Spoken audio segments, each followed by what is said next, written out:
আসসালামু আলাইকুম প্রিয় অনুগামীরা ও ভালোবাসার মানুষেরা।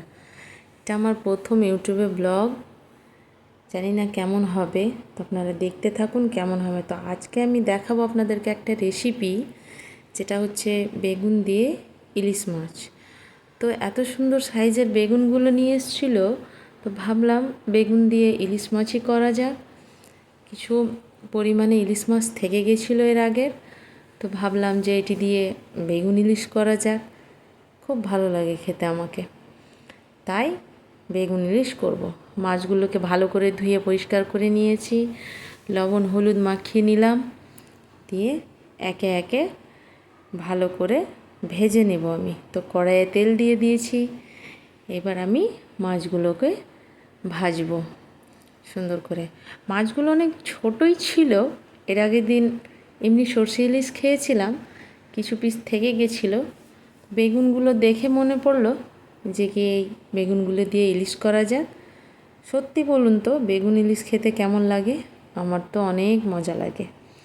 তো যাই হোক, তো মাছগুলোকে আমি হালকা হালকা করে লাল লাল করে ভেজে নেব।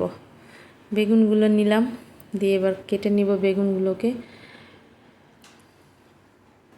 ভেবেছিলাম গোটা বেগুন খাবো, কিন্তু মাছগুলো ছিল বলেই ভাবলাম যে কি বেগুন দিয়ে ইলিশ করা যাক। তো গোটা বেগুন থাকলে পুরো বেগুনটাকে আমি একটু চেড়ে চেড়ে গোটা বেগুনই রেখে দিতাম, কিন্তু এখানে আমি মাছ দিয়ে রান্না করব বলে আপনারা যে কোনো শেপ দিতে পারেন, এটা নিয়ে কোনো সমস্যা নেই, আপনাদের পছন্দ মতো।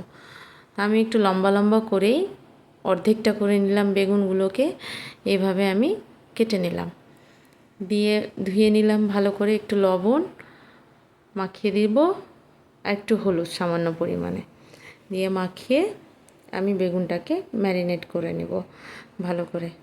দিয়ে কড়াইয়ে আপনার তেল দিয়ে একটা একটা করে ভেজে নেব। আমি একসঙ্গে দিয়ে দিলাম, একটু লম্বা হয়ে গেছিলো কড়াইয়ে, তবু বেশ সুন্দর হয়ে লাল লাল করে ভাজা চলে গেছিলো, খুব মজা হয়েছিল খেতে। তো বেগুনগুলোকে আমি ভাজছি, ভাজা মোটামুটি হয়ে গেছে। দেখেন কত সুন্দর লাগছে দেখতে বেগুনগুলোকে, কত সুন্দরভাবে ভাজা চলে গেছে বেগুনটি। দিয়ে আমি এখানে মশলা কিছু বেটে নিব। পেঁয়াজ রসুন একসঙ্গে বেটে নিয়েছিলাম আমি, দিয়ে সর্ষে পোস্ত সব কিছুকেই আমি শিলপাটায় বেটে নিলাম। তেলে একটু কালো জিরার ফোড়ন দিলাম, দিয়ে পেঁয়াজ বাটা রসুন বাটাটাকে আমি দিয়ে দিলাম, দিয়ে ভালো করে মশলাটাকে আমি কষিয়ে নিব। সব রকম গুঁড়ো, আপনার লবণ হলুদ মরিচের গুঁড়া সব কিছু দিয়ে, আপনার যে সর্ষের আমি জলটা বানিয়েছিলাম সর্ষে বাটার পরে, সেই জলটাকে আমি দিয়ে দেব। দেখেন কত সুন্দর কালারটা এসছে। এটা ফুটার শুধু অপেক্ষা, ফুটে গেলেই আমি বেগুনগুলো দিয়ে দিব। বেগুনগুলো দিয়ে দিলাম, দিয়ে এবার বেগুনগুলো ফুটে গেলেই আমি মাছগুলো যে ভেজে রেখেছিলাম সেই মাছগুলো আমি এবার দিয়ে দিব।